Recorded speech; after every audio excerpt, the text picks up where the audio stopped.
Hey guys, I'm Coach Michael Burt, the Super Coach. Every single week coming into people's lives, and I always enjoy spending time with very, very interesting people. And obviously, I'm going to be talking to Tim Storey, who has got a fascinating story, by the way.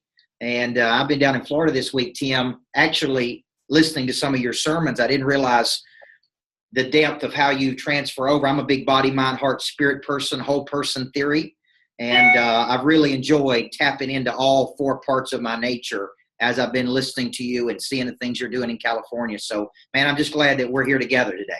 It is a privilege to be on with you. We talked in Florida, and we have definitely connected, and we see life in a very similar fashion. Yes, we do. And I think you and I would both agree that everybody needs a good coach in their life. And that a good coach will have conversations with you that you probably don't want to have. They'll make you do some things you don't want to do. But a good coach should help you become something you didn't think you could become. And when did you do a lot of life coaching. I do a lot of business coaching that transfers over to business and life. When did that process start for you? It started in really in sports. I had a baseball coach, Mr. Trejo, and he was my coach when I was 10. And I'm telling you, he saw things in me that I didn't see in myself.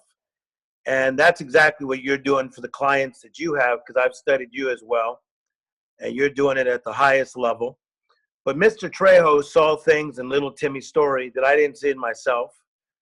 And back in the day, the Baltimore Orioles used to have a player named Brooks Robinson. And he was a phenomenal third baseman. Mm-hmm. And so I was a third baseman. And so he nicknamed me Brooks. Mm-hmm. And he'd tell me, keep your glove down on the ground. And he taught me fundamentals that most 10-year-olds didn't know. And it was very unusual that I became an all-star early in life in baseball, and partially because of the mentoring of my Little League coach. Mm-hmm. Similar story. I had actually a female coach at 6 years old that said, son, one of these days you're going to be a great coach. One of these days. And I heard that, and that was affirmed and validated in me all of my early years. So I really started earlier. And I actually subscribe to this thought. You tell me what you think of it, is that the people that we see that are out there in the world that we think are ultra gifted or ultra talented, many times it's not that they were ultra gifted or ultra talented, even more than other people. They just had many more years of practice. They just found their passion. They found their voice and calling much earlier in life, and they accelerated through this ongoing, systematic, long obedience in the same direction. You find that to be true? I love what you just said. I've never heard that ever in my life. Long obedience in the same direction. Mm-hmm. That is brilliant. Mm-hmm. And I think it is very true because, I work in Hollywood. I've been helping entertainers since 1990. That's a long time. And what I find is there's a lot of them that are uber gifted. I mean, they are gifted at the highest level, but they don't work hard because they're so pretty, they're so magical that they don't work hard. And the ones that are not as magical and know they got to work hard are usually ones that make it in Hollywood. Mm-hmm. And you take a guy like Ron Howard, who was from the Andy Griffith Show. I mean, what a career this guy's had. I mean, he was Opie Taylor. Mm-hmm. Then he goes on to Happy Days. Then he decides to get mentored by a guy named Steven Spielberg. Mm-hmm. And Ron Howard learned about movie making from Spielberg. So when people listen to you every day, the way they do, because people watch you by the tens of thousands, you are mentoring them just like Spielberg did for Ron Howard, and bringing out the best in people. Well, I did a show. You triggered something in me. I did a show called once, Go for the Mentor Over the Money. And I really believe that early in your career, if you go for the mentor over the money, you'll make a lot more money in the long run. But you've been coaching people in Hollywood. And here's what I'm curious about. I was just out in Malibu this past weekend, rented a beautiful house up in the mountains in Malibu. Of course, I live in Nashville, Tennessee, outside of Nashville. So that was a big deal for my wife and I to go out there and see that. And you've been coaching. Of course. Yeah, it's beautiful. And you've been coaching people out there for years. What typically prompted one of these very talented people. You've coached some of the top actors in the world, and I know that's intriguing to people. You've been on Oprah Super Soul Sunday, the Soul Sessions. Well, what prompted a person to come to you, number one? And what process do you use? Is it a standardized process in which you coach a person through? I think what brought people to me is the fact that I am an artist. Ever since I was a little kid, I loved to draw. I love music. I like to write music. I was always creative, all the way down to doing plays, and I'm very artsy. So I remember one day I was speaking at a church, and I looked out, and there was Denzel Washington. And I thought, that's wild. And then when I talked to him, he liked where I was coming from. And I went to another church and I spoke, and there was another famous actor who didn't even live in that city. He was there just shooting a movie. And this began to be something that was very common around 1990, where I would see well-known entertainers in my meeting. So finally I asked one of them, what do you think it is? They said, they're relating to you. You are a storyteller, and they're searching for God, and you're making it relatable. So in 1992, Diane Cannon, who was married to Cary Grant and a great actor in her own right, invited me to do a Bible study in her house in Brentwood, California, a beautiful house. But, she was a very connected woman. And she connected me to some of the biggest stars in Hollywood the first night. Okay. Not the second night, the first night. Yeah. But I was in deep on night one. And it hasn't stopped ever since. I've been life coaching entertainers since the early 90s. And I have a roster of the best. And I teach them biblical principles that can change their life. Not all of them are followers of Christ, but they sure don't mind the biblical principles because they work. Sure. Well, what's interesting, many years ago, I'm here in Nashville. Of course, we have a lot of country music stars in Nashville. And a very popular attorney came to me and said, will you use your coaching principles with some of these up-and-coming stars? Because they're coming to us for counsel, and we're their attorney. Yeah. And their business manager doesn't know. They know how to teach them the business, but they really got some life issues. They need to get things in order. They need a good coach. And I got into that on a mild level. It's really not, mine is more corporate America today.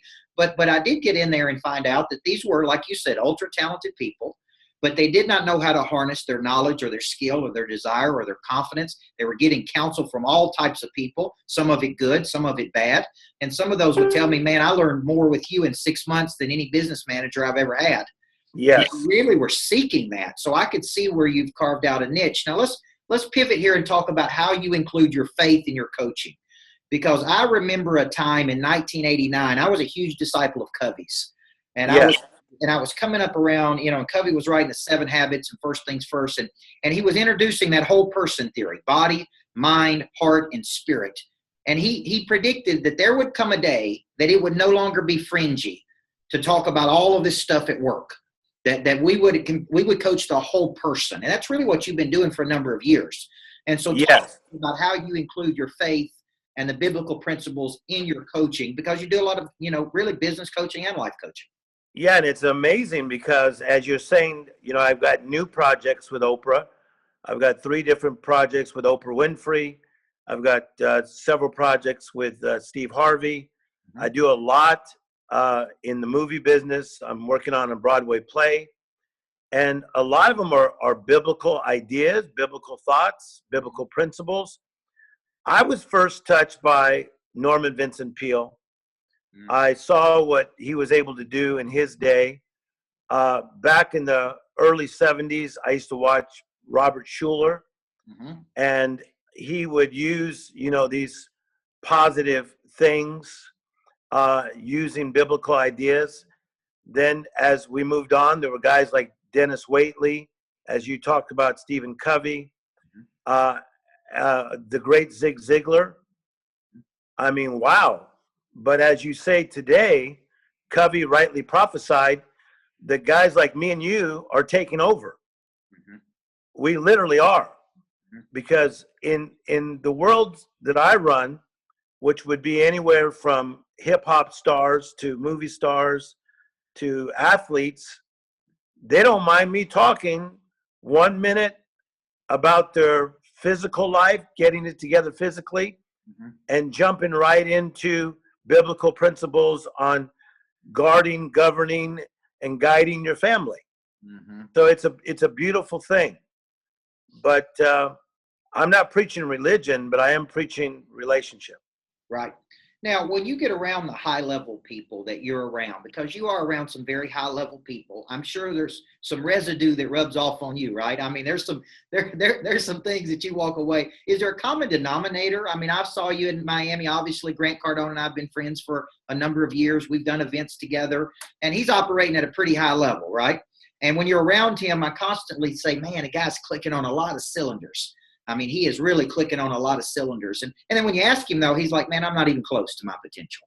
Because, I don't know what his agreement with the universe is. You don't. I don't. So when you're around these people, what's some commonalities that the person that watches us out there could say, this is a commonality between all of these big time people that we really look at to and aspire to become in some instance? I think number one, first of all, what you're saying about Grant is very true, is that Grant has just stepped up to a very rare place. He's in rare air. And he made the All-Star team probably last year, if we were talking in basketball. And now he's one of the top players in the NBA. Yes. And I got the formula for that. You want it? Yes, I do.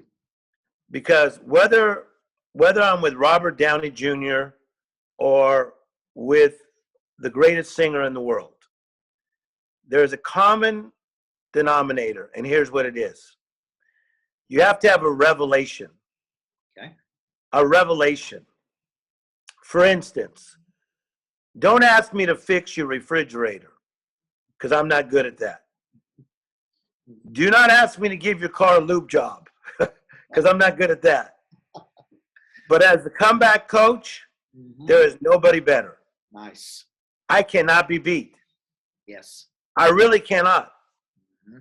And that's why if you see him on TMZ, most likely they're talking to Tim Storey. Nice. I cannot be beat. Yeah. I got, in this office you see right here, I got stuff stacked up on comeback, setback, my own material. I've got over 20 researchers kicking me research nonstop. Nice. Anybody's got a setback. What's going on right now with Tiger Woods, yes. And he's going to come out. He's a good guy. But I saw my good friend Dr. Drew on ABC Good Morning America talking about it today. Dr. Drew and I are on the same board for the National Addiction Foundation. I'm the chairman of the board for that. I study the comeback. I got a revelation of that. Yes. When you have a revelation, it leads to conviction. Revelation leads to conviction. When revelation leads to conviction, you better watch out, because conviction leads to movement. You will never have what I call power moves without revelation to conviction, then to movement. What you see in Grant Cardone is a revelation that he's the best at what he does, conviction, and movement. That's why he's just taking over everything. Nice. Okay? So you got the same thing. In your space, I can't do what you do, but I'm okay with that because we're teammates. Right. So you got a revelation on what you do as a business coach. Yes. Okay? Revelation brings conviction. Conviction brings movement. So here's what I like to say. Most people have what I call a secondhand revelation. Okay. Secondhand. Okay.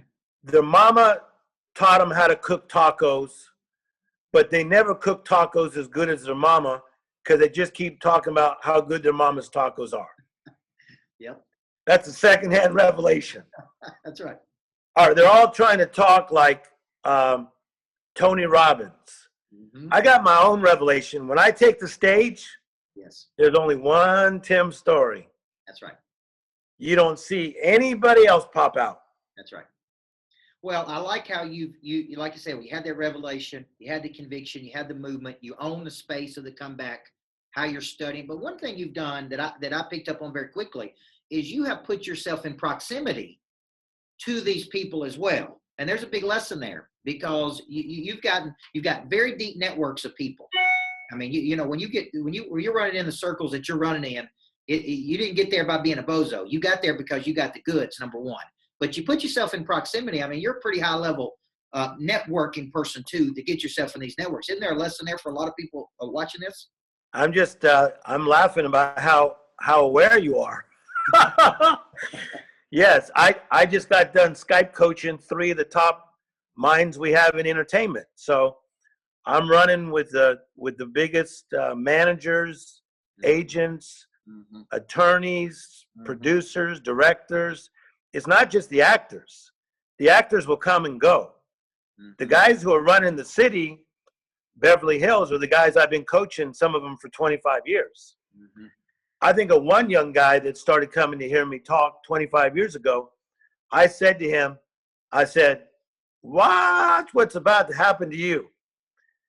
I'm trying to tell you, he'd probably one of the top 5 guys in the entertainment business. Nice. I saw it coming. Yes. And so you're right. I do put myself close. But here's another thing. I don't get so close that people get too familiar with me. That's right. Yeah. Here's what I believe. There's strength in mystery. And I think that today, everybody wants to be a life coach. I agree. So they're taking little ideas, and on social media, they're just saying all these things, and they're saying fancy things, and they see Grant Cardone on as much as he's on, or you on as much as you're on, or a Tim Storey. They don't understand that before we got right, we had to go left. Yes. You got to go left before you get right. There's a time of training. That's right. So stop being out there so deep. Be mysterious for a moment. Yes. And develop yourself. And you'll be a much stronger person. Yeah, because you got to protect that special. You know, if you don't protect that special and keep that mystery, you know, and I was thinking about people and how they sabotage, because, you know, I was in Florida this weekend with my family, and a guy was texting me about the Tiger Woods thing. And he was basically saying that, you know, big time people that have big drive, big engines, you know, that they are prone to, and he was saying, you know, money, sex, the addictive personalities. We're obsessed with something. Cardone wrote the book, Be Obsessed or Be Average. We're obsessed with something, which can very quickly turn into a negative obsession. Are you finding that a lot of those people self-sabotage themselves? Here's what I would say in fairness to Tiger is, because I like him. He's always been nice to me. Is I feel that with him, that he has a real issue. He hurt his back. And I know for a fact, because I was close to people around Michael Jackson, that Michael Jackson did not start tapping into taking prescription pills until he burned his head. He had that accident. They were shooting that commercial, remember? And he burned the top of his head, and then he went to painkillers. Now, unless one has ever been on painkillers, which I never have, they may not understand that it might be easier than one would realize to maybe get dependent on painkillers. Make sense? That's right. Yes. So I like to give people the benefit of the doubt. So what I will say about entertainers that I work with is, man, they're living in a fishbowl. Right. I've sat with a guy that you would know who's a famous actor, and we went in the restaurant at 5:30 in the daytime, left the restaurant at 7:30, and it turned night.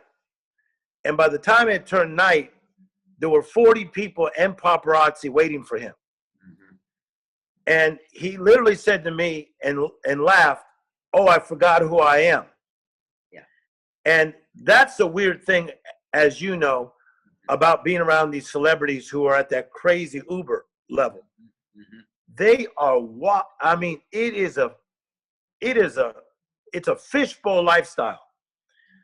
Even driving with a celebrity, and he rolled down his window to ask directions, and a lady freaked out, and he asked directions, and she said, "Can I take a picture?"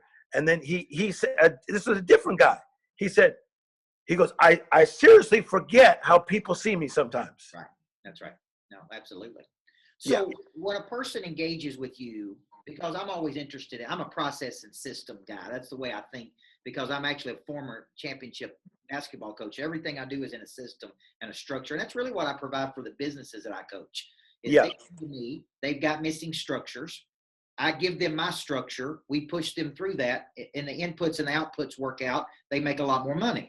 Now, so when a person engages you, you know, at this high level in a one-to-one engagement, is it structured? Do you coach a person? Do I come see you and we sit and talk? Do we go for walks on the beach? I mean, how does it work with you if you were coaching a person like that? We're very similar as far as that's concerned. I'm a real fan of someone that you would be a fan of, and that's John Wooden. Okay, absolutely. John Wooden, what he did with fundamental basketball for the UCLA Bruins was amazing. Yes. And I have that book right here. I'm staring at it. And I probably have had 13 copies of this whole book about the Wooden way. I am really into fundamentals. If you're going to life coach with Tim Storey, I'm going to get into fundamentals. So if someone's in a setback, so if they bring an entertainer to me and his life is blowing up, I'm going to go right down the line. And it's almost like the prodigal son. Number one, you got to come to your senses. Yes. Okay. Then number two, take inventory. What is my life really like? Okay. Number three, how did I get here? Number four, now that I'm here, what can I learn? See, that's important because I want to learn from that setback. Yes. So I don't keep repeating. And I think that that's where I got so good. Yes. That a lot of the clients that I work with, we have results. I get results. Just like you do in business coaching, nice. I get results because a lot of the guys I work with, NFL, NBA, Major League Baseball, hockey players, rugby players, cricket players in different countries, you don't hear about their stuff because we worked it out behind the scenes. Right. But I'm into fundamentals like you. And you do have a process, and that's what I wanted people to hear, is that you do have a proven process that you take people through. And I think it's important for people to know that no matter how successful you have, at some point, everybody loses their confidence. You know, everybody, right? Everybody needs another person to be a catalyst to help them build, maintain, and protect their swag. 100%. And the thing is that even in inspiration, when we saw each other at the Grant Cardone event, I mean, you talk about speaker after speaker, right? Right. Thing was powerful. Yes. But now you have to go and put those ideas, concepts, strategies to work. That's right. That's where you come in. That's where I come in. It's in the day-to-day. Let's talk about how some of the things you've done as far as, have you actually, when I watched you on the YouTube and I'm watching some of your sermons and you're doing preaching, did you start that church in California? How did that evolve? Because, you know, I got a little bit of pastor in me, and I've told my wife many times we're starting a church at some point, and she's like, you better make sure the Lord told you that because her brother's a pastor. But I include my faith in all my coaching, and you know, that's I live in the South, and that attracts a lot of people to me. Yeah, because I do talk about it. I am very vocal with it. But you really, you take it to the point that you're preaching. Is that every Sunday, or how does that work? Yeah. What happened with me is I went to a Christian university, and then I went on, and I have a doctorate in theology, but it's an honorary doctorate. Mm-hmm. I was offered 3 of them from 3 good places, and I took one of the 3. Mm-hmm. And that was for what I did in theology. So what I did starting at the age of 20, I started going around the world teaching biblical success. And I went where most other people weren't going. I went to inner cities. Okay. So I was in the inner cities of America speaking biblical success in junior highs, high schools, YMCAs, YWCAs. But I didn't even say it was biblical principles. I was talking the Psalms, Proverbs, Ecclesiastes. Nice. Then Sweden opened up to me, the country of Sweden. And I did a tour in all their schools. I did it for like 2 months. And I did it again when I was 21, did it again when I was 22. And then the world started opening up to Tim Storey to become this motivational speaker, speaking biblical principles. Okay? First in the church is where I kind of got really big, where, you know, I was speaking at the biggest churches in the world since I was 23, 24, 25. And then probably about 15 years ago, even before life coaching was so popular, I already started to make a shift to not just be known just as a religious leader, but be known as someone who's just a world leader who inspires, okay? Yes. But still has this biblical background. And as my good friend Steve Harvey says, sometimes you got to jump. And I made the jump. And I could have failed, but I didn't. And that Hollywood Bible study in the early 90s just exploded. Now we have over 7,000 people that are linked to the Hollywood Bible study. And I did say 7,000. Nice.